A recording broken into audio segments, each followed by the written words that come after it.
We'll call to order the Subcommittee on Communications and Technology and our hearing on the role of receivers in a spectrum-scarce world.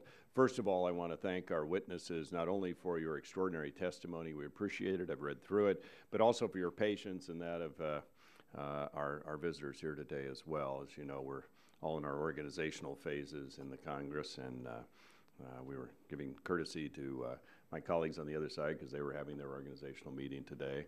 And we appreciate their breaking loose so we could get this going, even though we're a little delayed. So it is what it is.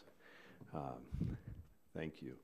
I'll start with some opening comments and then recognize my friend and colleague from California. Good fences make good neighbors. Where I come from in Oregon, we know that's the case, whether it's crowded city blocks or sprawling ranches. In many places in my district, the ranches stretch for miles and running out of space isn't a problem. But in our digital world, in Oregon and around the country, we're running out of room. Demand for spectrum is far outpacing supply, and we need to figure out how to use this room we have as efficiently as possible. In short, how do we create good, strong fences to make sure everyone stays within their spectrum bands so that spectrum can be used as efficiently as possible? Now, why is this important? Simple. Spectrum equals jobs. Telecommunications is the most vibrant and innovative sector in America. Spectrum's the fuel that it runs on, but there is a limit to our supply. As our subcommittee continues its work to free up more spectrum, we're also focused on maximizing the use of the existing spectrum. We've taken a forward-looking approach, authorizing first-of-its-kind incentive auctions, and taking a look at making government spectrum use more efficient and more available. This hearing focuses on receivers and how interference issues can impact our ability to roll out new broadband services. While the controversy surrounding LightSquared and GPS is one example, we've seen similar debates involving a would-be broadband provider called M2Z Networks. We've seen it in satellite radio, we've seen it in unlicensed and white space devices. So that this issue is starting to recur more frequently raises an important question. What engineering techniques and smart strategies are available to fit more mobile services in a crowded spectrum environment without having to carve out larger and larger guard bands, big, inefficient moats to avoid interference? And how can we do so without unreasonably increasing the cost of services and devices? Now, the Federal Communications Commission has traditionally tried to combat interference by regulating wireless transmitters and placing wireless services of a similar type in neighboring bands, like a city planner placing schools next to other schools and factories next to other factories. While that's generally been successful in the past, fitting additional users into existing spectrums becoming more difficult with the accelerating rise of the new wireless technologies and services. Recently, both the FCC and the President's Council of Advisors on Science and Technology have taken a fresh look at the way we manage interference and suggested that we need to begin examining receiver performance to maximize our spectrum resources. This is in part because receivers are developed to meet current technological needs, not to anticipate a changing spectrum environment. They are built for the technology world of today or even a few years ago, which, as we know, will look very different in just a few more years. Again, we need to be prepared. As a result, the FCC is increasingly either rejecting new users to protect existing ones or turning to guard bands, bands of restricted use spectrum to physically separate the two licensed uses. Sometimes these guard bands are like digging a big wide moat between neighbors when a simple fence will do. Neither rejecting new users nor ordering large guard bands is ideal if we intend to remain the world's most innovative wireless community and economy. Today's witnesses include electrical engineers and a physicist with expertise in radio engineering. So I look forward to your guidance on how receiver performance strategies and devices, as different as televisions, smartphones, and GPS systems, impact our ability to put spectrum to its best use. I'm also looking forward to your thoughts on how to strike a balance so we can accommodate new innovations in wireless technology without forcing manufacturers to waste time and money over-engineering receivers for unworkable future uses. Remember, spectrum equals jobs, and we must make sure it continues to remain a job creation engine into the future. We must ensure that our policies promote continued growth and innovation in this sector without endangering our nation's communications, commerce, and security. We're also looking forward to the full report from the Government Accountability Office, as we requested in our spectrum legislation, which is now law, as they look at this issue as well. So, gentlemen, thank you for being here. I now would recognize the gentlelady from California. Thank you, Mr. Chairman, and my thanks to all of my Republican colleagues for your patience, as well as that of the witnesses and everyone that's come to this hearing today as the Democrats held their reorganizational caucus. And I had no idea that it would take the amount of time that it did, especially with unanimous nominations, but the speeches went on and on. But so thank you for, again, for your patience. Mr. Chairman, harmful interference between adjacent spectrum bands is becoming the new spectrum crisis. At a time in which demand for mobile broadband continues to skyrocket, ensuring that every megahertz of spectrum is used efficiently is as important as our ongoing effort to free up new spectrum bands. And our subcommittee, I think, has worked very, very hard on this certainly with the instruction of witnesses, our terrific staffs, and others as well. What happened to Light Squared, a promising company with plans to inject new competition into the wireless broadband market, is disappointing. But unfortunately, that ship has sailed. What's just as unfortunate is that this isn't the first time in which an incumbent has raised the problem of receiver overload. Similar interference issues arose between cellular and public safety radio systems, as well as between satellite digital radio systems and proposed terrestrial data services. These are tough issues. Consumers want their smartphones and tablets to provide fast, reliable broadband service, but no one wants more expensive devices, a potential outcome of setting standards on receiver performance. If we successfully reconcile these competing goals, I believe consumers win, new entrants will have greater certainty before investing billions of dollars, and a thriving consumer electronics industry will not be unduly burdened. Like most members of this subcommittee, I'm not an engineer, and I don't have the technical expertise to answer questions such as how much interference is tolerable, what the costs of imposing standards are on receiver performance, and if such standards were imposed, how many megahertz of unused guard bands could be repurposed for mobile broadband. Recognizing the importance of spectrum efficiency, we included a GAO study of receiver performance in the bipartisan spectrum bill, which was signed into law earlier this year. The results of this study, the work of the FCC's Technological Advisory Council, the TAC, along with the experts testifying before our committee today, will guide us as we tackle these challenging questions and determine whether new legislation, an FCC rulemaking, or advancement in technology, or a blend of these things, I don't know, are the appropriate path forward. So thank you again, the patience of our witnesses. You got to stay longer in Washington. Joy is right. But we really appreciate your being here to be instructive to us. We thank you for your important work that you've done and what you will continue to do to promote spectrum efficiency. And with that, I yield back, Mr. Chairman.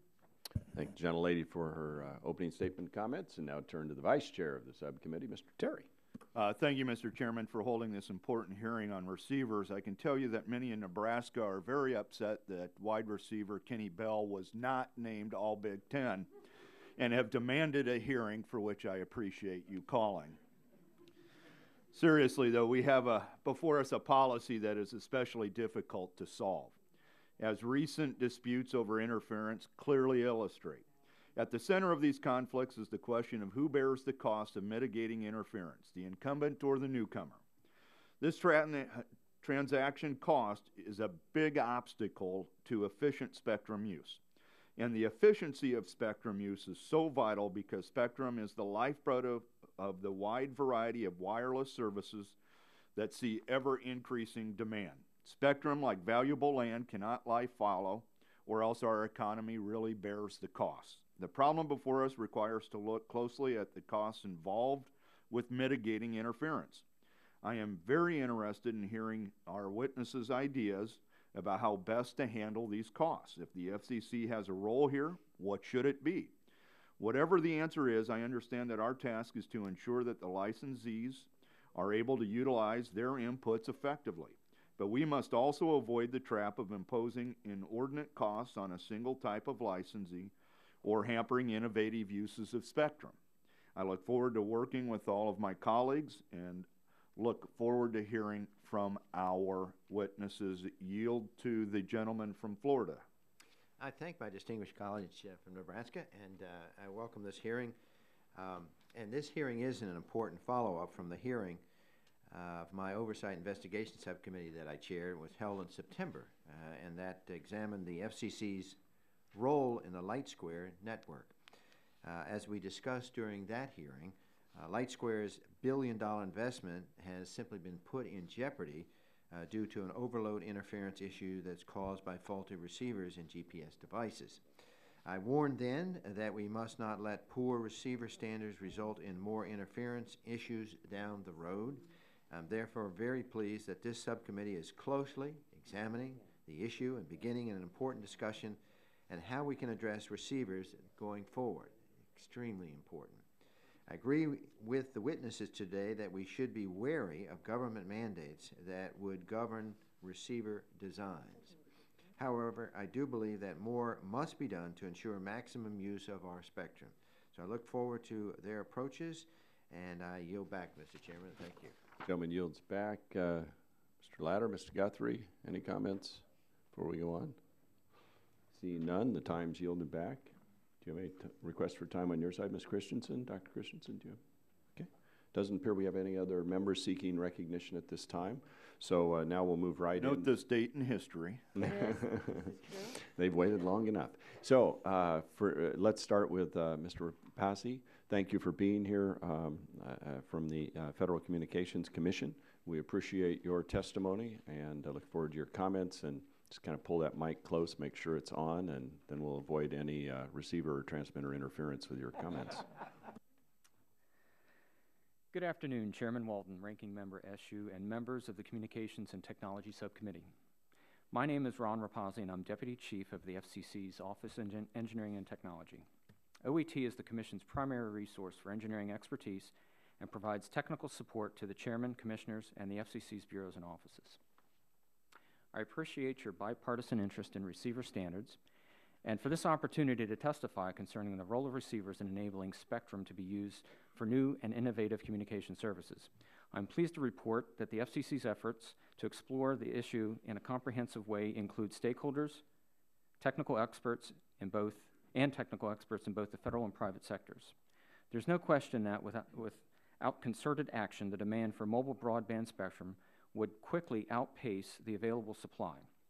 The Commission has and continues to take numerous steps to meet this demand, including reallocating spectrum, fostering advanced spectrum sharing techniques, and promoting improvement in spectrum use, efficient spectrum use. The Commission's spectrum management efforts have focused primarily on transmitters by establishing limitations on power and noise that they may generate outside their designated frequency bands, while the performance of receivers has generally been left to the marketplace. Receivers are expected to operate within the same parameters as their associated transmitters. That's not always the case because sometimes receivers pick up energy outside of the spectrum provided for their service. Receiver performance is becoming increasingly important as a limiting factor as we move to repurpose spectrum and pack more services closer together. The continuing challenge for the Commission will be to maximize the amount of usable spectrum for cost-effective deployment of new communication services while sufficiently protecting incumbent receivers. If receiver technology remains static or is unable to keep pace with the rapid evolution of the transmission technologies, the challenges before the Commission will increase dramatically. In 2003, the Commission initiated a notice of inquiry to consider incorporating receiver interference protection standards into spectrum policy on a broader basis.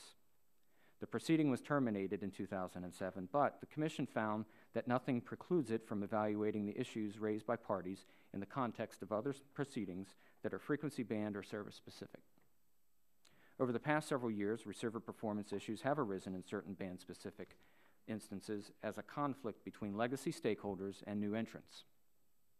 The Commission is proactively addressing the issue of receiver performance and its impact on spectrum access for new services. Earlier this year, Chairman Janikowski initiated a review of spectrum efficiency and receiver standards with a two-day workshop held at FCC headquarters featuring a broad range of experts and stakeholders, including licensees, equipment manufacturers, and consumers. Chairman Janikowski also tasked the Commission's Technological Advisory Council to study the issue of receiver performance, and OET Chief Julius Knapp has been working with the TAC as it develops its recommendations. The TAC plans to finalize its recommendations at this upcoming December 10th meeting and then submit to the Commission those recommendations for consideration. Commission staff participated as well in various technical groups organized by private sector entities and to discuss ideas about how to address receiver spectrum issues. Staff also met with filter and electronic component suppliers to discuss technology developments that hold promise for improving the interference rejection capabilities of receivers. These efforts by the Commission to gain a broader perspective on receiver performance have been conducted in tandem with OET's cooperation with GAO as it carries out the Job Creation Act requirements to study receiver performance and spectrum efficiency. We look forward to the GAO report and consulting with Congress as we consider what next steps may be appropriate following release of the report. Again, thank you for this opportunity to testify here today. We look forward to working with you and your staff to forge solutions to future engineering challenges, and I'd be happy to answer any questions you may have. Thank you very much, Mr. Rapazzi. We appreciate the good work of you and your staff and Julius Knapp down at the FCC. We've called upon you or Julius before for your engineering answers, and we appreciate all that you do down there. We're going to go now to Mr. Pierre DeVries, Senior Adjunct Fellow, Silicon Flatiron Center, University of Colorado, Boulder. Mr. DeVries, thank you for being here. I appreciate your testimony and look forward to you offering it orally. Thank you, Chairman Walden, Ranking Member Ishu, and members of the subcommittee. It is a pleasure and an honor to be here today. Yes, I am the physicist. My name is Pierre DeVries. I've been involved in spectrum issues for about a decade and spent the last 4 years focusing on the issue that is the subject of this hearing today. I laid out my testimony under 4 headings, and I'd like to just summarize the key points. First, the spectrum crunch. The spectrum crunch that matters is the need to squeeze in ever more services into increasingly crowded spectrum, and that requires the ability to improve receivers and radio systems in general to tolerate interference in adjacent bands if they're in a given band. In this regard, I'd like to compliment and commend you, Mr. Chairman, and the committee for your hard work on the incentive auction legislation. That was a vital step in extracting maximum value from this very scarce spectrum. The FCC can also play its part, I believe, by drawing boundary lines more clearly. That is by clarifying both the rights that radio services have to be protected from harm and their responsibilities to tolerate reasonable interference. Second, yes, receiver performance is key. Receivers in one band, or in fact, more accurately, the receivers and the transmitters together as a system in that band, receivers that cannot tolerate reasonable levels of interference in an adjacent band unfairly impose costs on others, and they reap the benefits themselves, for example, cheaper equipment. So far, as we've heard, the FCC has handled such interference almost entirely by placing the burden on the neighbor. For example, by reducing their transmit power, sometimes to zero, effectively precluding the introduction of valuable new services. However, the receiving system operator also needs to bear some responsibility, but it needs to know what that responsibility is. So third, I believe we can go a long way towards solving this problem by using harm claim thresholds, also known as interference protection limits or interference limits, and that's the proposal I'm putting to you today. Harm claim thresholds state the interference levels in adjacent frequencies that a service needs to tolerate without being able to bring a harmful interference claim. No FCC mandated receiver specifications or standards are required. Harm claim thresholds let manufacturers and operators figure out the best way to deal with interference, for example, by deploying suitable receivers. Now, there may well be a few cases where harm claim thresholds won't be sufficient, and additional measures, perhaps even mandated standards, may be unavoidable in a few cases, but they should be a last resort. Finally, Congress and this committee in particular can play a decisive role by continuing to focus attention on this issue, as you're doing, by making clear that the FCC can use approaches that don't mandate receiver standards, like the one I've mentioned, and by funding the FCC to commission the engineering studies that are necessary to inform smart regulatory frameworks. So, Mr. Chairman, that concludes my testimony. Thank you again for inviting me today.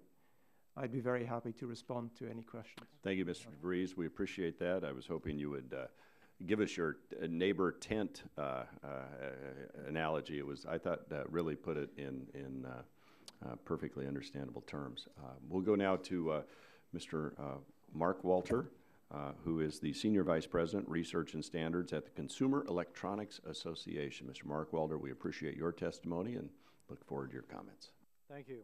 Subcommittee Chairman Walden, Ranking Member Eshoo, and members of the subcommittee, on behalf of the Consumer Electronics Association, thank you for the opportunity to testify at today's hearing on the role of receivers in a spectrum-scarce world. My name is Brian Mark Walter, and I'm Senior Vice President of Research and Standards at CEA.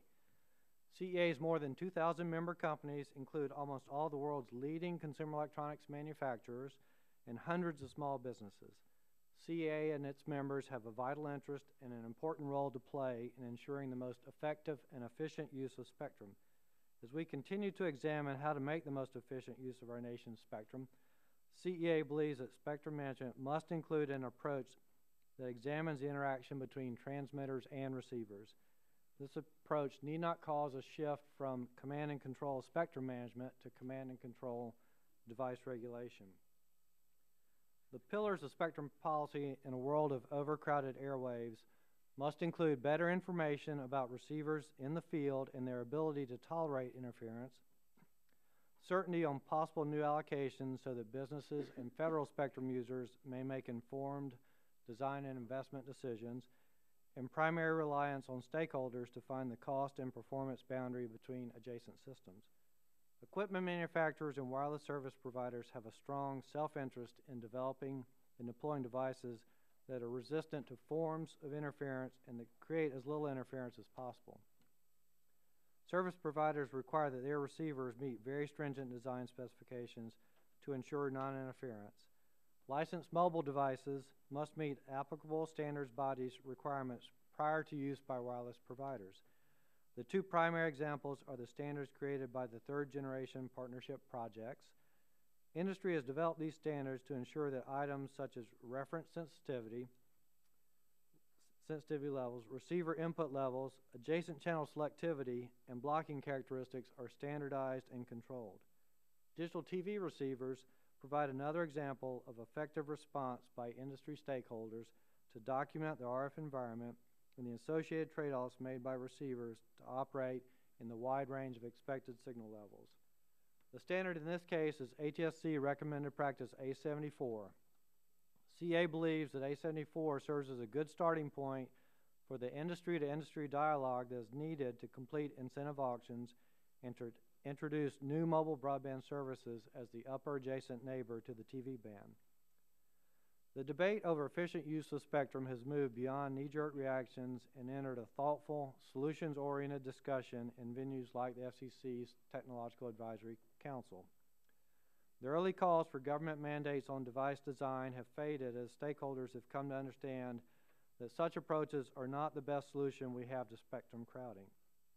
We look forward to a broader review of the soon-to-be-released TAC report. As we work to mitigate interference between the services and receivers in adjacent bands, CEA offers the following principles to guide policymakers and industry. First, reduce uncertainty. The ultimate goal of spectrum management should be to make the interference environment more transparent so that designers have all the information needed to deliver cost-effective products that allow more efficient use of adjacent bands.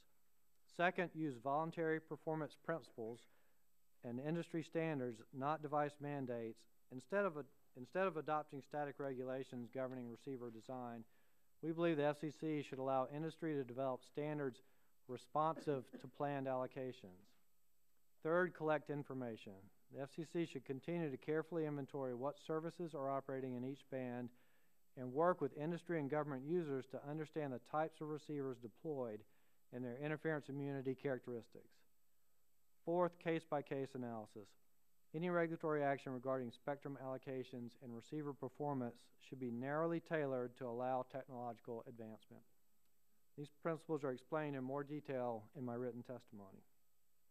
To conclude, CEA is encouraged by the numerous fresh ideas on spectrum policy and the concerted effort to free up spectrum for much-needed commercial use. We believe that the right regulatory approach to spectrum management leverages stakeholders' deep understanding of their system capabilities and price points in response to any government-articulated plans for future allocations. I'd be happy to answer any questions. Mr. Markwalter, thank you for your very thoughtful testimony. We appreciate your being here today as well. I'll lead off with the questions, and I'll start with you just as you were giving your testimony, and certainly Mr. DeVries. What did you think of Mr. DeVries's proposal for our consideration regarding the harm claim threshold notion of how you might, I won't say regulate in this space, but provide guidance in this space? Is that something CEA be interested in? Is that something you see as workable? Yes, we're definitely interested, and we should confess it. We're both on the TAC, and so we're both working this issue very carefully, the interference limits approach. There are a lot of details to be worked out yet. Mm-hmm. What's very appealing about the approach is it allows the problem to be stated and doesn't go directly to the solution. So as Pierre described, it sets up the environment and allows the framework, and says, leaves in the hand of the users to build equipment to meet those needs rather than going directly to solutions by dictating specific device performance. There are some complicated issues yet to be worked out about how you would create, establish limits to begin with and different use cases. But I appreciate that, and I want to encourage the TAC and its work, and you too, since you're here in public and not back in your TAC world, to continue, because while trying to break loose spectrum is one of the most enjoyable tasks we have here on the subcommittee, it's simple and easy, and there's never any, there's a limit what we can do. And so we're going to be looking at all these efficiencies. Mr. DeVries, the growing need to place varied wireless services in neighboring spectrum bands has prompted the FCC to increasingly rely on guard bands. And that's something that I really want to drill in a bit here. How efficient a solution is that? One of my underlying questions, I guess, is how much guard band, how much spectrum lies fallow because we have this problem between transmitter and receiver? Can you kind of address that piece of this? And does anybody know how much that is? That's not calculated, I assume. Mr. Chairman, I think the answer is it's how long is an elastic band. It depends on how hard you pull it. To go back to the levels analogy, so let's say I've got a receiver in this band. Mm-hmm. If I set the level of the maximum interference that it can tolerate very low, that's effectively a guard band. Right? If I set it very high, it's not. And choosing exactly where one chooses that level influences how much you free up. Got it. So that decision, which the way we're thinking on the TAC, probably the discussions start amongst engineers in a multi-stakeholder space, may end up at the FCC, but where that number is set influences how much more we can squeeze it in. Right. Okay. Well, in my background, I was in the radio broadcast business 22 years and a ham radio, licensed amateur radio operator. And so I played a little in this, and, we had to limit our transmission, couldn't have this exposure. And, we all argued about how sloppy the front ends are on AM receivers, and all the interference you get from power lines and everything else. And so it just has always struck me that there's ability to improve in that side of the equation. So I appreciate that. Let me go to Mr. DeVries. In the license context, there's a licensee on the hook at the FCC that has an ongoing relationship with both the subscriber and the manufacturer. Mm-hmm. The licensee can try to get a solution deployed in the marketplace. But when there's no licensee, as was the case with the GPS device problems in the Light Squared case, it's a lot harder to identify and help the individually impacted customers. So what do you think the remedy is in such cases, short of prohibiting or limiting the proposed new service? Do we need to treat these situations differently from the licensed ones? Do we need to be particularly careful where and how we deploy such devices? I think one definitely needs to pay additional care to these cases for exactly the reasons that you state. I think that there are a variety of possible solutions on offer, and the ones that are chosen depends on one's assessment of the risk. So the simplest solution is to say, we will set the harm claim thresholds, and we will assume that it's a well-run industry with a lot of consensus, and they will come up with industry standards, and they will sort it out.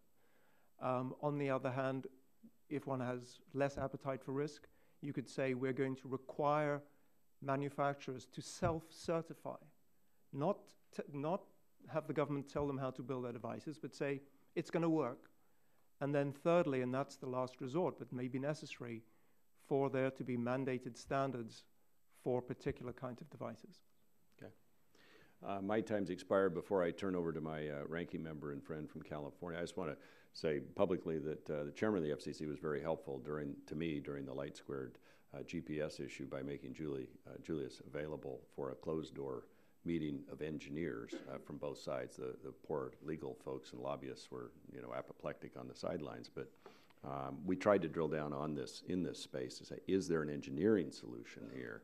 Are there notch filters? Are there other things you can do in this space? So I appreciated his willingness to let us do that. I turn now to my friend from California. Thank you very much, Mr. Chairman, and thank you again to the witnesses, not only again for your patience, but your excellent testimony to us on a very important subject.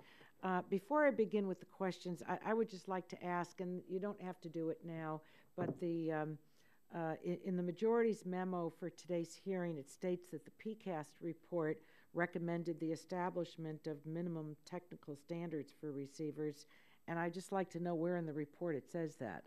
We don't find it, and as we're talking about whether there should be or shouldn't be and how much, I think that it's important to have that clear. So it's in the memo, but we don't find it in the PCAST report. But you can get that to us. Yeah, I didn't. Yeah, afterward. Questions, all right, so happy but to find I think it's a semi-important point. To Mr. DeVries, you've been an advisor to PCAST, to the President's Council of Advisors in Science and Technology. Can you describe how government users would benefit from establishing objective criteria for harmful interference conditions? And just be as brief as you can, because I want to get through the panel. Mm-hmm. I think government users would benefit by there being clearer criteria for what counts as harm, which means they would be able to engineer their systems to be more interference tolerant, jamming tolerant. And by what you putting in place what you just described, does this require technological advances? Are there costs to it? And how open would the defense community be to it, do you think? I mean, in your estimation? Because that's really the largest nut to crack, I think. The setting of the threshold is just the number. Ah. And the engineering that's required is left to industry. I can't speak for the DoD. I would observe, I think, that one of the benefits of having clear offenses is that it makes sharing or coexistence more feasible, which means that it's less necessary, perhaps, to relocate and clear. And they may find that attractive. Thank you. Mr. Rapazzi, thank you again for your fine work and for being here. We've heard today that in reallocating spectrum, the FCC should consider an inventory of services and receivers that are operating in adjacent bands. Does the FCC do this today? And if not, from an engineering perspective, would this information help you to better anticipate potential concerns with harmful interference? Thank you. Currently, the FCC does not collect an inventory of receivers that are in adjacent bands. We rely on how do you know? We rely on the information that's supplied in the course of our rulemakings. Manufacturers who have concerns about interference, whether it's out of band or overload interference, will supply technical information to support their arguments on what their threshold. But wouldn't that, I mean, wouldn't it be in the interest of whomever is the applicant to bring forward what's advantageous to their case, and then you rely on that? That is correct. That would be the earliest possible opportunity, of course, would be when the commission issues a proposal for a new rule. Whether I think that's a little squishy, don't you? Well, that's the first opportunity. Well, I mean, you may not want to say yes to that, but squishy. But I mean, this is, I mean, in this town, people obviously are going to advance, and I think it's human nature to advance the best case possible to advance your case.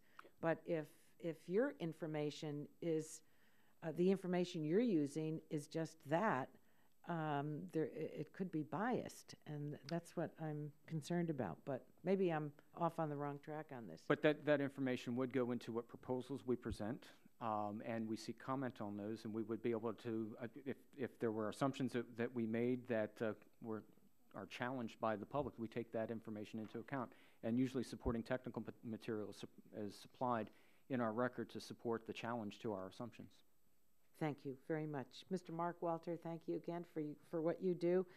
You suggested in your testimony that equipment manufacturers have a strong self-interest in developing and deploying products that create as little interference as possible. I agree, but is this a problem that has been many years in the making? I mean, to help expedite a long-term solution, would you support the FCC reopening a formal proceeding on the matter? Does it need that? So I think given the time that has passed and the amount of work that's even currently underway, I'd recommend we wait for the TAC report to come out and see what work is teed up for the TAC next year, because I think the interference limits, this notion of clarifying rights and expectations, is being addressed pretty thoroughly. So I'd leave it at that. I think there's plenty of work for the industry yet to do in that environment. Thank you. That's most helpful. Thank you to each witness, and thank you, Mr. Chairman. You're welcome. Chair now recognizes the gentleman from Nebraska, the very able Vice Chair of the Subcommittee on Communications Technology, Mr. Terry. Well stated, just like I wrote it. Thank you, Mr. Walden, for your able leadership over the last 2 years. And certainly the receiver issue is one that you've mentioned many, many times, and I'm glad we have this hearing. I'm intrigued, Mr. DeVries, about this harm claim threshold standard. It's almost a libertarian type of view in how to resolve this issue. I have to work in examples. So the first issue that I have is how do we resolve the incumbent receiver? And so using the GPS versus light squared issue, using the harm claim threshold, tell me how that would require or force GPS receivers to upgrade to be able to better filter out the bleed over interference?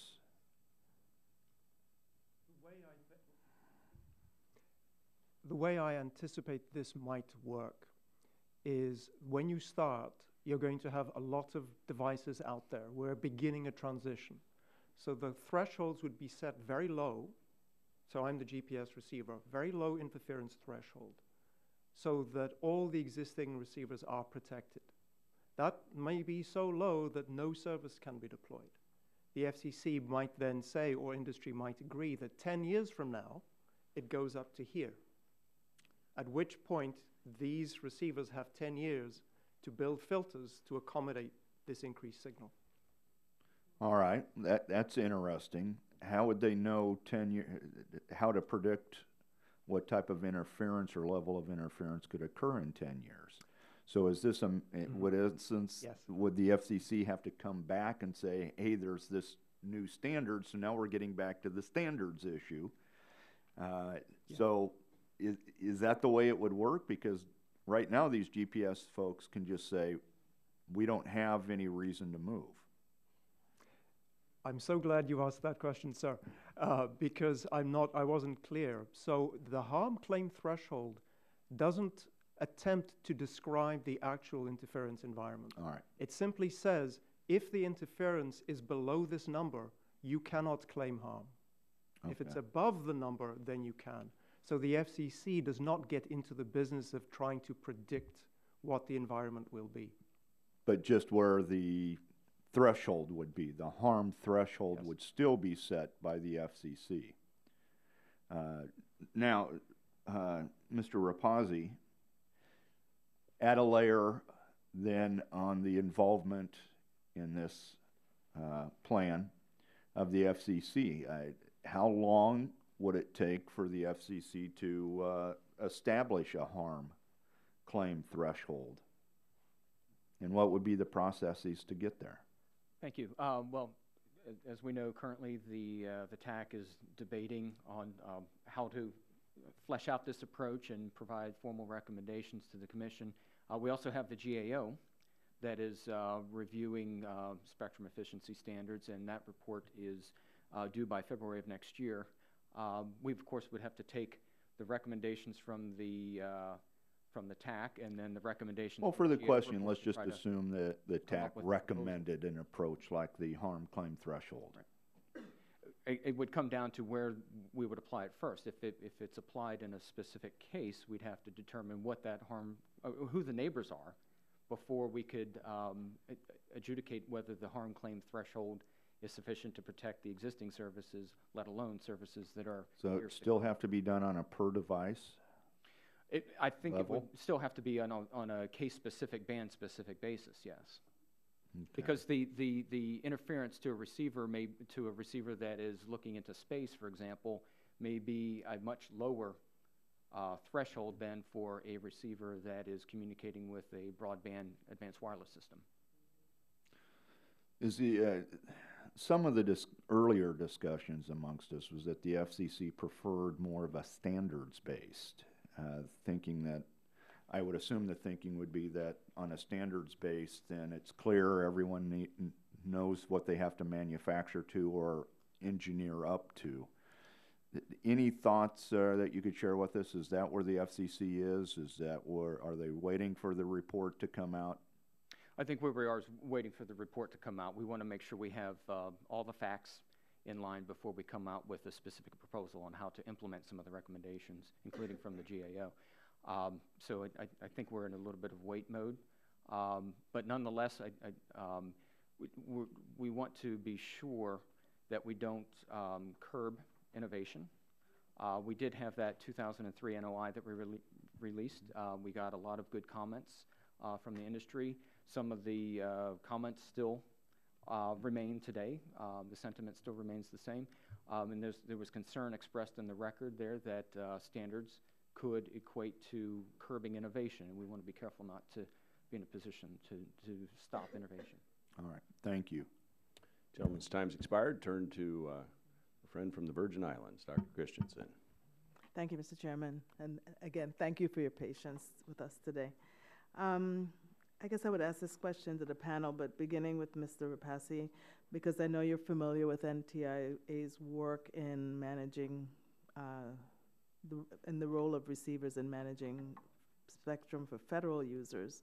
Do you or any of the other panelists think that there are lessons that we can learn from NTIA's approach to setting federal receiver standards? Thank you. Yes, I believe you're referring to the NTIA study or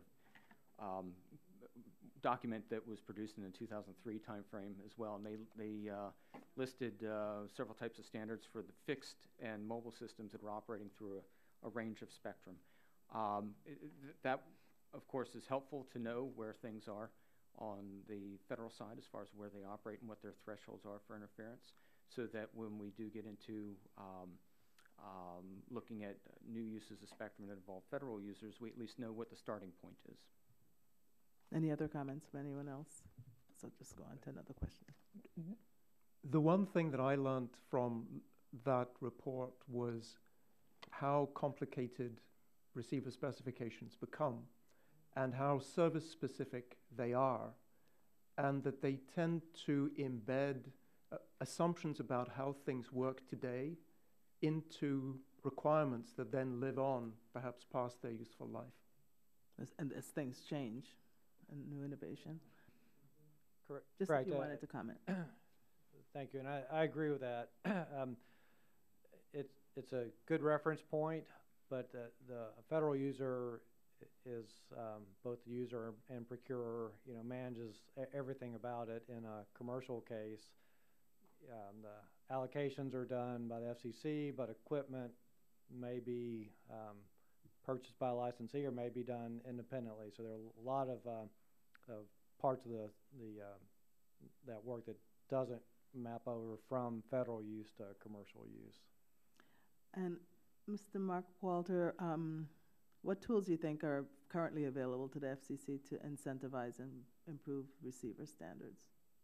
Yeah, so I know we're all kind of falling back on the TAC report. I think there's some good things that will be documented in the TAC report. The FCC right now, clearly can articulate the emission side. It's less clear what the authority is on regulating receivers, and as we said, we probably needs to see what the exact tools being proposed before we decide whether that's the right amount of authority or not. And then, as the previous cases show, they have the ability to go in and work with users in adjacent bands and figure things out. But the evidence I see is that the best case is when the adjacent users, even if they're in conflict, because the problems are typically so technical and so case specific, if they can bring a solution to the FCC, that seems to be the best outcome. Okay, so that sort of was my next question, which I was going to pose to Mr. DeVries. What role do you think manufacturers of receiver devices should play in setting performance levels or defining a reasonable level of interference? I think manufacturers do that as part of their business. The discussion about what a good receiver is a negotiation between the provider and their customer. And that is what happens when industry sets standards or when purchasers like the federal government do it. Okay. Thank you, Mr. Chairman. I'll yield back the balance. I thank the gentlelady for yielding back. I think we've each got a few other questions to ask. I'm going to throw one out that's just slightly outside of what we came here to talk about, but it plays into it a bit. And that has to do with the notion of efficient use of spectrum as opposed to just interference use. But do you all look at things like how much spectrum there might be or more usage capability if you had, for example, interoperable devices in the cell phone world? If you have, does LTE and that sort of thing, does that begin to merge all that in when you're looking at total number of users versus total amount of spectrum? Is that, I mean, do you all get into those discussions, Mr. DeVries? Chairman, I grin because I have great difficulty with the concept efficient use of spectrum. Okay. I don't know what it means. to me, maybe because I'm a geek, it's efficiency is a ratio. It's what you get out for what you put in. The number of frequencies that you put in is not the only input. There are things like investment costs, infrastructure costs, deployment costs. And I think what I try to focus on is how do we maximize the value of radio services? Okay. And in fact, that's somewhat of a change from what we've traditionally done, which is how do we minimize interference? We need to maximize value. All right. Now, bring that down from your physicist level. You know, we work better with pictures and small words. So tell me what that means for us as policymakers. What I mean, from your perch, from your big brain perspective, what is it we can do in this space? I mean, we've kind of got, we all talk about crisis and spectrum. There's spectrum out there right now. I think this is a down the road spectrum crisis, and hopefully technology eclipses that. But what is it we should be looking at that we're not? I think the first thing I would say is that you have to keep all our noses to the grindstone. That's what we're here for. As you've said, it's a long-term problem, and everybody's tendency is to punt and not deal with the long-term ones because there are lots of short-term hard problems. It's not just us. Sorry, that likes to punt thing. Yeah. But so what should we be looking at specifically?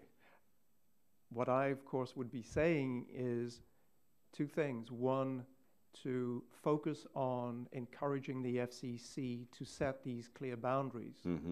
Because I've ended up thinking about interference limits as the minimal effective step that we need to take to make progress on this problem.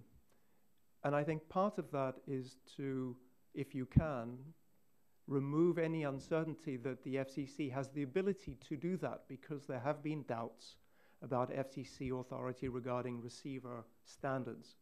These are not receiver standards, therefore they should be able to move ahead. Okay. Mr. Mark Walter, do you have some comments along these lines? I don't think I have much to add. There are some people who are looking at the question of the complexity of band plans, especially for cell phones, which is sort of related to what you're talking about. One of the things that it inhibits phones that can be used across a lot of different carriers and a lot of different bands is the fact that, you know, as we find more spectrum, it's not all together anymore. It's scattered around. And so there's a separate part of the TAC working on that issue. It's sort of an unrelated problem. But, you know, we conjecture that, you know, there's a time in the future where technology gets better and better, where receivers can be more agile. So so they can skip across the bands and still. Correct. And we're clearly not there yet, and we're having some discussion about how accurately we could project when that would happen. And really what you'd like to do is have receivers that are cost effective that can be agile in the future. Then you got a shot at changing allocations. All right. Thank you once again. I'm going to turn to Ms. Eshu. Thank you, Mr. Chairman. I'll be as brief as possible. I just have 3 quick questions to ask Mr. Rapazzi, and yes or no will do. I'd like to ask you to address the question that's been raised about the need for guard bands. If receiver filters can dramatically improve spectral efficiency. Do you think, based on today's filter technology, that guard bands can be eliminated as an interference mitigating solution? Yes or no? No. No, sorry. No, I don't think they can be eliminated in all cases when you have 2 adjacent services. Are you seeing any leaps in improvement of filter technology for public broadband services? Seeing leaps, no. Seeing improvements, yes. Filter technology is improving. As I mentioned in my testimony, we've met several times with equipment manufacturers and component designers. At the component level, there are improvements being made, mainly because of the demand for more broadband services. The demands are being placed on the component designers to come up with better filters that are sharper and able to better deal with interference issues because they've got the spectrum congestion issues. So in the foreseeable future, we still need guard bands to separate mobile broadband services from adjacent services, like over-the-air broadcast television? With current technology, even in the PCS world, where they're going to 4G deployments with LTE, remember you have downlinks in one band and uplinks in another. Uplinks in the others. Frequency division duplex technology, where there is a duplexer spacing in between the two out of necessity, because the upper downlink channel could interfere with the lower uplink channel if there's not sufficient separation between the two. That's the equivalent of a guard band. It's so it's and this is with the state-of-the-art technology as it is now. Thank you. I yield back, Mr. Chairman. Gentleman from Nebraska. Thank you. Mine is to the consumer electronic, Mr. Mark Walter. So let's take the, again, GPS light squared interference issue. And now the FCC is threatening or develop their harm threshold, saying that now GPS devices have to have a higher level of being able to filter out the interference. What does that mean to the consumer electronics manufacturers who are making the GPS? What would be the burdens on them, and what would be the potential cost to them to now develop the filters to meet this harm threshold? Sure. Yeah, I think the industry, and one of the things we've talked about a lot, and I've included in my testimony, is how important it is to have the industry directly involved in that. And in my mind, ideally, you want the industry to try to develop those numbers, to recognize the problem and try to develop those numbers, because it's very hard as an outsider to understand the cost and performance impact. GPS in particular isn't a communication system, as everybody's talked about. You know, it's a positioning system, so it has different behaviors and how it's trying to pick up signals. So I won't even hazard to guess what the cost impact would be. And the truth is, it depends on where you set the level. And so that's going to take some dialogue about, you know, how much impact do you want to have on this type of positioning system to, in the future, be able to get new use of the adjacent band. All right, and that still comes back to that it's almost a device, and some specific for the FCC would have different thresholds, particularly on different devices. Mr. DeVries? I don't think that would be appropriate. That actually, to me, would be a receiver specification. If you build this device, you've got to do this. I believe that it's appropriate to set the harm claim threshold for a service. And so, for example, in a service like GPS, you could have a certain level for terrestrial operations. You might have another level, a different value for aviation. But many more permutations like that, and we get two hands. That makes more sense to me. All right. Still, it means that incumbents would have a new standard put on them, or threshold of harm that was different than perhaps when the manufacturers put the product out, whatever it would be. So they'd have to redevelop technology for the next generation of device. So, all right. I wish I could come up with more questions, but that did add some context to and clarification, so thank you. The interesting thing in all that is it's kind of what we all go through with updating computers and software. Absolutely. And you know, I tried to download a little app on my older iPhone, and the new app won't load on the old iPhone. Right. I mean, this is the march of technology. That's a discussion some of us lay people were having in our office. What does it take to, is this simply writing new code? Or is the device going to have physical filter device, chips in it? What does it take? Whoever.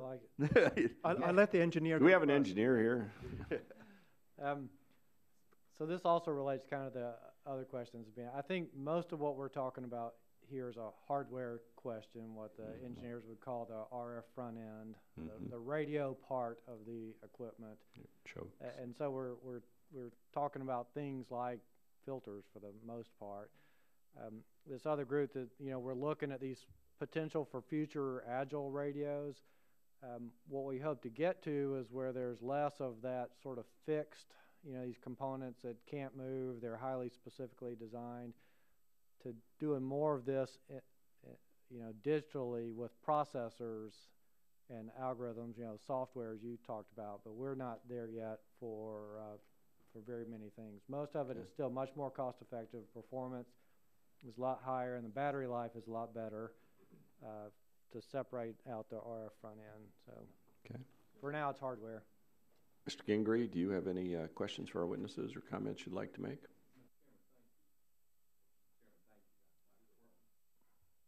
We have a transmitter issue here. You might want to slip to the other microphone. No. No.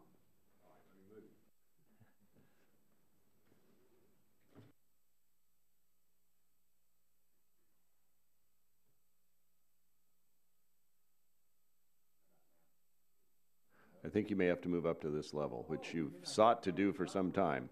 Sit next to me. I'm making progress. Yeah. Watch the seniority grow right there before our very eyes.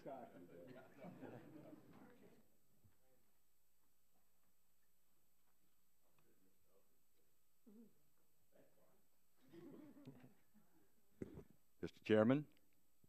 All right, we're live. Mr. Chairman, thank you for calling today's hearing on another issue within the realm of spectrum, and of course that is the receivers. And I also want to thank the panel, these technical experts, in providing the subcommittee with their perspective on this important issue. In my brief time this morning, I'll get right to my questions, and let me start with you, Mr. Mark Walter. Based on your testimony, you voiced support for industry standards as opposed to FCC mandates when it comes to the interference avoidance. Would FCC standards undermine what is already in place, and if so, how? So in some cases, we already have very good industry standards in place. So I guess if the FCC did something on top of that, I'd argue that it would undermine it, because it would in effect overrule what maybe industry's already done. So what I talked about, this cell phone industry has very robust standards and a very strong test regime to make sure products meet it. So overlaying mandates on top of that probably would have a bad effect. And what we'd like to see is industry work on these voluntary standards, because we think they understand their use cases better and what can be tolerated in terms of cost and efficiency, and then figure out whether there's regulation necessary or not from that point. Mr. DeVries, do you have a comment on that? So I'd echo that, because the standards that industry set reflect what their best practices are. Very often the FCC, and Mr. Rapazi can correct me, but the FCC does sometimes incorporate reference to industry standards in its rules, deferring to industry. The difficult issue that the harm claim threshold and interference limit approach is trying to address is not one industry trying to referee interference from Verizon to AT&T to T-Mobile, but from cellular to broadcasting, say, or vice versa. And typically what we've seen is that broadcasters don't often read the cellular standards, and the cellular guys don't read the broadcasting standards. That is an outstanding problem. Well, let me then move to Mr. Rapazi and shift a few questions for you in your important position as part of FCC. Can you clarify for us whether the FCC currently has the authority to impose receiver standards? Thank you. I'm here to offer engineering and technical expertise. I don't have I'm not in a position to offer a legal opinion on the Commission's authority, but I can say that the approaches that are being considered within the TAC are certainly within our ability from a technical perspective to implement the approaches that are being highlighted in that process. Yeah, I was going to ask, I think maybe you just answered the question. I was going to ask you if this was a situation where we in Congress would need to act to grant FCC the necessary authority, but you've kind of taken a pass on that in regard to your level of expertise. Personally, I think that it's unclear as to what authority the FCC has in this arena. Hypothetically speaking, and not to indicate support for further regulation, but does the Commission currently even have the resources to set technical standards for this wide variety of receivers out there? And would Congress need to authorize and appropriate new funding for this purpose under the FCC? Thank you. Yeah, we do have the technical expertise to deal with the recommendations that come out of the TAC. Again, I think we have the expertise to implement those. As far as funding goes, we're in a position now where we'd have to factor in any budgeting into the next fiscal year budget, and we'd have to address it when we deal with our budget issues for the following year as far as funding new programs at the agency. Yeah.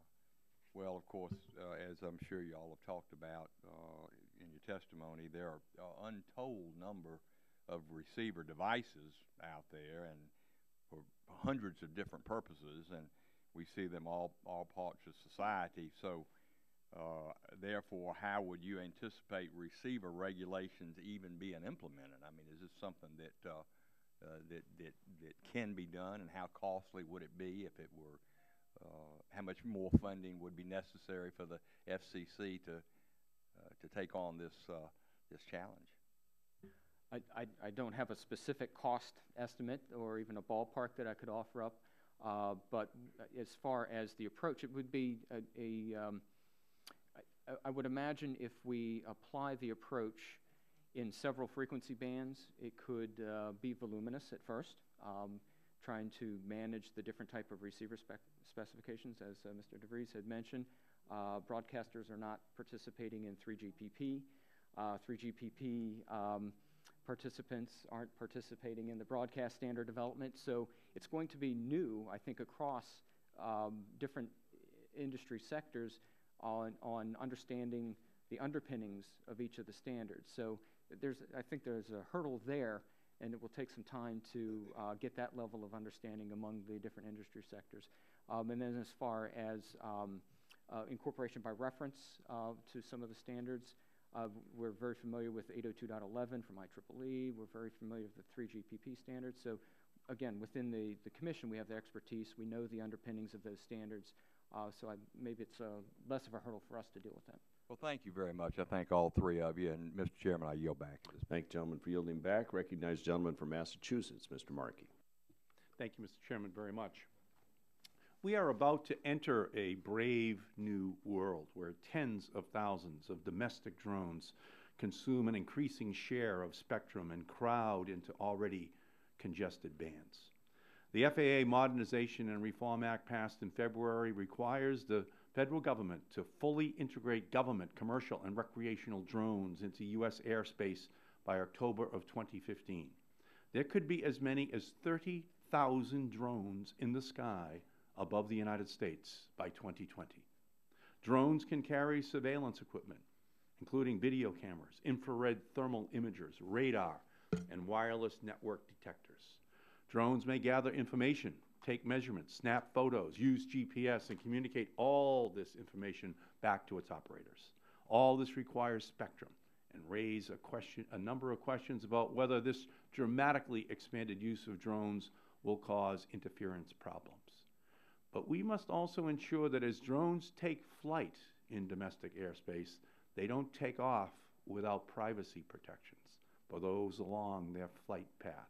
Drones shouldn't interfere with our privacy, and they also shouldn't interfere with other devices using neighboring spectrum.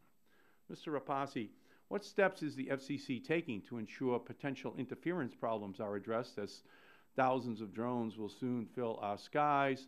Has the FCC staff met with FAA staff to address what receivers are necessary on drones to ensure interference is minimized?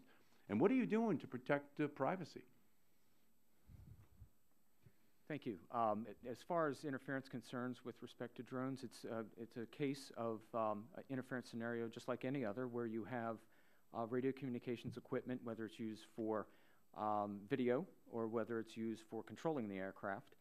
We have trade-offs that we have to make with respect to the allocation, whether it's in an aeronautical band, and who the neighbors are, so we can deal with power levels and emissions to make sure that interference is not caused to those drones. As far as working with the FAA, we stand ready to work with the FAA to discuss these issues. In fact, we have a team of folks who deal with the FAA regularly on the Interdepartment Radio Advisory Committee, where not just the FAA, but other federal agencies who are interested in the use of drones participate and discuss technical issues that we deal with from an interagency perspective. And I must say, from a privacy perspective, I haven't been involved in privacy issues with respect to the Commission's work, but I'd be more than happy to go back to the relevant bureau, appropriate bureau, and have somebody contact you directly to answer your question. Well, today, Mr. Barton and I are releasing the FAA's response to our inquiry, asking how the agency plans to ensure that the privacy of Americans will be protected as the agency permits the large expansion in use of drones in domestic airspace. What is clear from the FAA's response is that they have little interest in establishing privacy protections or public transparency into its current and future licensing process. The FAA is wrong. The FAA is dead wrong on this issue in terms of ensuring that privacy is protected. These 21st century eyes in the sky shouldn't become spies in the skies, preying on the private lives of Americans all across our country. 30,000 drones without insurance that the information gathered is not compromised. All three of you hopefully would support legislation that establishes privacy rules of the sky that ensure private information on Americans is protected before drones are licensed. So the question that I have for each of you is, do you think drone operators should have to disclose what data they collect, how long data is retained, and whether information is provided or sold to third parties? Does the public have a right to know where and when these drones will be flying over their backyards, gathering information about their families? Mr. DeVries. Sir, I'm afraid I have no expertise. That's fine. In that area. Mr. Markwater. The same. I'm not familiar with the issue. Okay. Well, I'll tell you who the experts are. They're ordinary families. And as new technologies take off, they have to be accompanied by the human values which have animated civilization for 5,000 years, and the protection of the sanctity of a family, its privacy, what it does, where it goes, is still central to the identity of us as a species. And I think it's important for this committee to play a role in ensuring it's built into this new technology. I thank you, Mr. Chairman. Gentleman's time's expired. Turn now to the gentleman from Florida, Mr. Stearns. No, thank you, Mr. Chairman.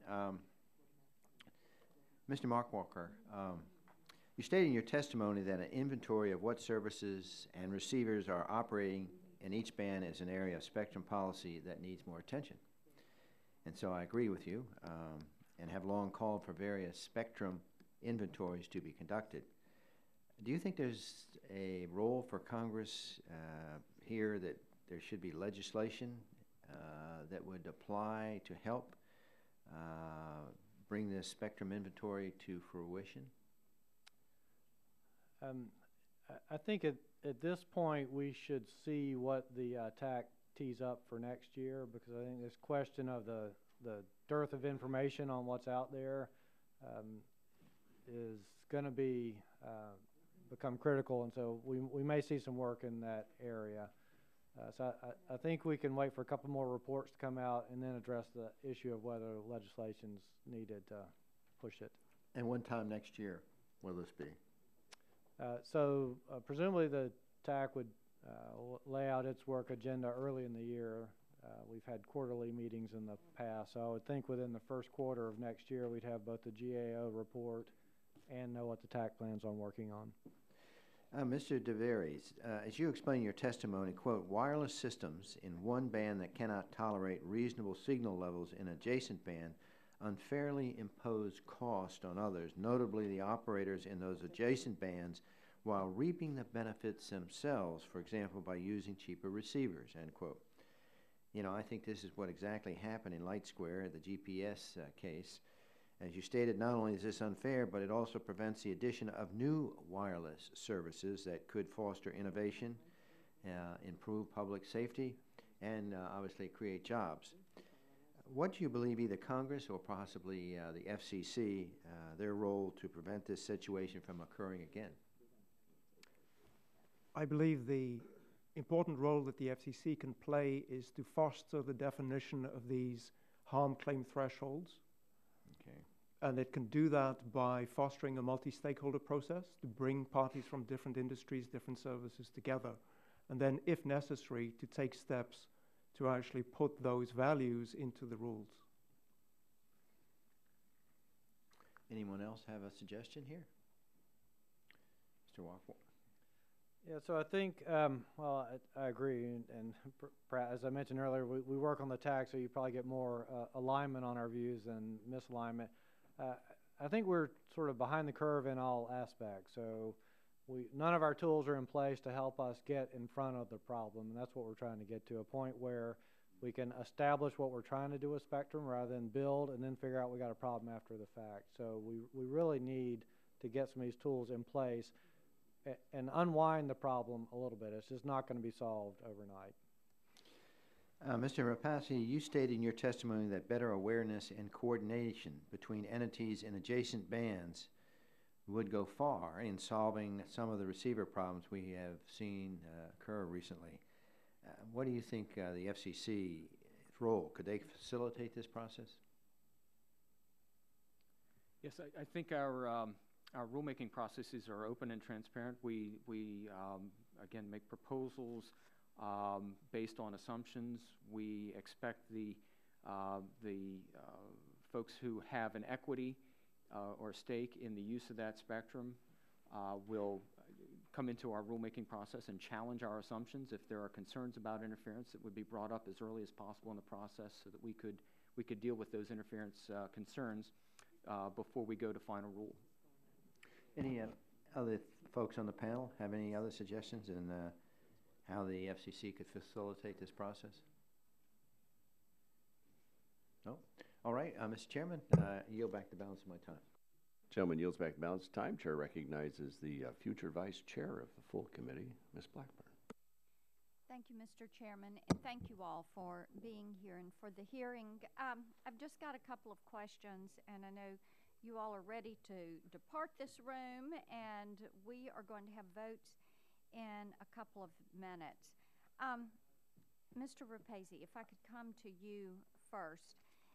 In your testimony, and I want to thank you all for submitting your written testimony in a timely manner. That is always, that's always helpful. You suggested in your testimony that the FCC clarify what a license holder's rights are in a band of spectrum, incentivize receiver manufacturers to respect those rights and enforce those rights when one licensee in an adjacent band doesn't play by the rules. So this policy framework, if you will, really strikes me in as looking at three goals. And I want to see if you agree with this. Number one is recognition of a licensee's rights in a given band of spectrum with clear rules of the road to ensure that licensees respect other licensees' valuable property rights. And number two, promotion of new entrants to the wireless marketplace because they would have regulatory clarity from the onset. And number three, accomplishment of the aforementioned goals without stifling innovation in the wireless marketplace by imposing potentially crippling device or guard band mandates. So, recognizing that the Commission's technical Advisory Committee plans to give us a report on December 10th that could address these issues.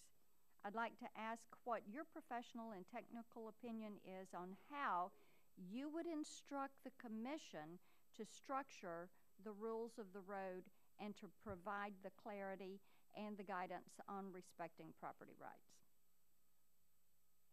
It's to you, sir. Thank you. We are, as you are aware, awaiting the recommendations for the TAC, but are also awaiting the recommendations of the GAO. They're instructed by or mandated by the Job Act to have their report by February of next year. We would need to take that information, those facts, into account in a general process where we have input from the public who could be affected by whatever rules we would propose to set up to give them clarity, to identify what the environment would look like. Yes, sir, but I'm asking what your advice to them would be. What would your professional advice be? I'm sorry, to the Commission or to the public? Yes. To the Commission. Well, clarity is good. Clarity allows certainty. Certainty leads to investment. Investment leads to competition and innovation, which is important for this mobile wireless economy. So certainly, in any technical trade-offs that would weigh into the policies that that would be presented before the Commission, the technical issues are one of several things. You've got the legal and economic issues as well, but certainly the technical issues are very important from that perspective. Yes, specificity and clarity in a timely manner is a good thing. So I appreciated your testimony. Mr. Mark Walter? Yes. In your testimony, you wrote, the early calls for government mandates on device design have faded as stakeholders have come together to understand that such approaches are not the best solution we have to spectrum crowding. Now, I was pleased to read that because as anybody who has sat through these hearings has heard from me, I like seeing industry set best practices and guidelines and standards and come up with those rules of the road, if you will. So in your view, what is the current status of the various private industry stakeholder proposals to address receiver standards, and do you think they're making progress in a voluntary self-regulation working framework? And is there anything out there, any kind of uncertainty or lack of clarity that is preventing the industry from making progress toward meeting the balance between flexible use and greater efficiency? Okay, thank you. So I think industry, and I don't know if you're aware or not, CEA is one of those standard-setting organizations. In fact, our standards are incorporated by reference for closed captioning, for example. So because I'm close to it, I guess I see the industry is always working on it. Where it might not be sufficient is the inter-industry relationships, as we've mentioned a couple of times here today, where we're trying to put two users next to each other, like cell phones and broadcasters, and to get those industries talking. That level of dialogue needs to be increased. So I think to the extent we have a shortcoming, that it's in that area. Okay. Anybody want to add anything further to that on the progress or lack thereof? Okay, yield back. Gentlelady yields back her time. I want to thank our witnesses for your testimony, your guidance, your counsel, your good work at TAC. I want to thank the FCC for your work in this area. Know that we care a lot about it, and we're going to continue to be involved in it. We'll look forward to the report from TAC. We'll look forward to the GAO report in February as well. The record will stay open for 10 days for further comments and questions. There may be some back to all of you, which would help us in our work. So again, thank you for your patience this morning as we got going, and thank you for your comments and your testimony. With that, subcommittee is adjourned.